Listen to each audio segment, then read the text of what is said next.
Diesel expire అయిపోయిన డీజిల్ని మనకు అమ్మేశారు. డీజిల్ ఎక్స్పైర్ అవుతుందా అని మీరు అనొచ్చు. అవుతుంది కావాలంటే గూగుల్ని అడగండి చెప్తుంది. అయితే నాకు కొన్ని డౌట్స్ ఉన్నాయి ఈ మూవీ గురించి. మూవీలో ఒక సాంగ్ ఉంటుంది, బీర్ సాంగ్ అని, ఒకసారి వినండి కావాలంటే. అది చాలా ఫేమస్ సాంగ్ సోషల్ మీడియాలో. సాంగ్ రిలీజ్ అయ్యి కూడా 2 years దాటిపోయింది. సినిమా థియేట్రికల్ రిలీజ్ ఏమో ఈ ఇయర్ అక్టోబర్లో జరిగింది. మరి 2 yearsగా ఎందుకు షూట్ ఆగింది అనే క్లారిటీ అయితే లేదు. పోనీ 2 years షూట్ చేసి సీజీఐ యాడ్ చేయడానికి టైం పట్టింది అనుకోవడానికి సీజీఐ కూడా లేదు సినిమాలో. యాక్చువల్లీ డీజిల్ స్టోర్ చేసి అలానే ఉంచితే 6 months to 1 year లోపు ఎక్స్పైర్ అవుతుందంట. ఇక్కడ 2 years కన్నా ఎక్కువే పట్టింది ఈ డీజిల్ రావడానికి. మరి ఎక్స్పైర్ గాక ఏమవుతుంది? సరే, అసలు ఎలా ఎక్స్పైర్ అయిందో కూడా చూద్దాం. దానికోసం రివ్యూలోకి వెళ్ళిపోదాం. దానికన్నా ముందు మన ఛానల్ని ఇంకా సబ్స్క్రైబ్ చేసుకోకపోతే ఈ వీడియోని లైక్ చేసి ఛానల్ని సబ్స్క్రైబ్ చేసుకోండి. Thank you for the support. స్టోరీలోకి వెళ్ళిపోతే చెన్నై హార్బర్కి కనెక్ట్ అయ్యేలా 17 kilometers పైప్ లైన్ వేస్తారు గవర్నమెంట్. అది కూడా 40 years బ్యాక్. సముద్రం ఒడ్డు మీద వేయడం వల్ల ఇక్కడ బతికే ఫిషర్మెన్స్ ఫిషింగ్కి వెళ్ళడానికి ఇబ్బంది అవుతుంది. అండ్ న్యాచురల్ డిజాస్టర్ కూడా జరిగి డ్రింకింగ్ వాటర్ స్పాయిల్ అవటం, ఇలా కొన్ని ఇష్యూస్ వస్తాయి ఈ ప్లేస్లో. ఆ టైంలో ఒక బ్యాచ్ దీన్ని ఆపడానికి ట్రై చేసి ఫెయిల్ అవుతారు. ఒక 20 years తర్వాత ఈసారి ఇంకో బ్యాచ్ దీన్ని వేరేలాగా ట్యాకిల్ చేసి ఇల్లీగల్ యాక్టివిటీ ద్వారా ఆయిల్ని యూజ్ చేసుకుని ఫిషర్మెన్ ఫ్యామిలీస్కి హెల్ప్ చేస్తుంటారు. అలా ఈ లెగసీని క్యారీ చేస్తున్న వాడే diesel Vasu, son of Manohar.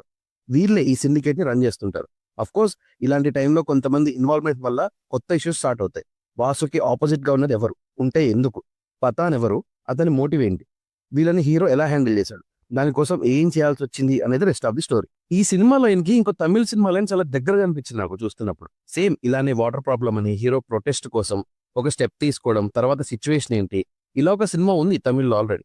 ఇప్పుడు ప్రజెంట్ తమిళ్లో ఉన్న పెద్ద హీరో ఒకప్పుడు ఈ మూవీలో హీరోగా చేశారు. దాన్ని తెలుగులో రీమేక్ కూడా చేశారు. ఈ 2 మూవీస్ చాలా పెద్ద హిట్ అయ్యాయి. మూవీ నేమ్స్ ఎందుకులో చెప్పడం అని చెప్పట్లేదు అంతే. సిమిలర్ స్టోరీ లైన్ లాగా అనిపించింది డీజిల్ కూడా. మేజర్గా సెకండ్ హాఫ్ అయితే ఈ వాటర్ ప్రాబ్లం అని, మీడియా అని ఇలా చాలా ఇన్స్పైర్ అయ్యారు అని అర్థమవుతుంది. ఇంకా డీజిల్ మూవీ వరకు వస్తే ఇందులో కూడా ఇష్యూస్ ఉన్నాయి. క్యారెక్టర్స్కి స్ట్రెంత్ లేదు వాళ్ళ క్యారెక్టరైజేషన్లో. అన్ని మెయిన్ క్యారెక్టర్స్ లాగానే పోర్ట్రే చేస్తారు, బట్ వాటి ఇంపాక్ట్ మనం ఫీల్ అవ్వం. వాళ్ళకి వాళ్ళే ఎలివేషన్ ఇచ్చుకోవడం తప్ప ఏం లేదు. ఈ స్టోరీకి హీరోయిన్ అసలు అవసరమే లేదు. స్టోరీకనే కాదు, తీసిన మూవీలో కూడా ఇంపార్టెన్స్ లేదు. జస్ట్ ఒక సైడ్ క్యారెక్టర్లా పెట్టారు మూవీ మొత్తం అంతే. మూవీలో మనోహర్, వాసు, పఠాన్, మాయవెల్ వీళ్ళే ఉంటారు మొత్తం ఎక్కువగా. సీన్ కంప్లీషన్ కూడా బాగాలేదు. మ్యూజిక్ కూడా ఏమంత అనిపించలేదు. బీర్ సాంగ్ ఒకటి బాగుంది, అది అఫ్కోర్స్ చాలా పెద్ద హిట్ సాంగ్, అది అందరికీ తెలుసు. సాయి కుమార్ గారు కూడా ఉన్నారు, ఒక కీ రోల్ ప్లే చేస్తారు, బట్ ఆయన క్యారెక్టర్కి ఉండాల్సిన ఇంపార్టెన్స్ లేదు సినిమాలో. క్యారెక్టర్ని సరిగా ఎండ్ చేయలేదు కూడా.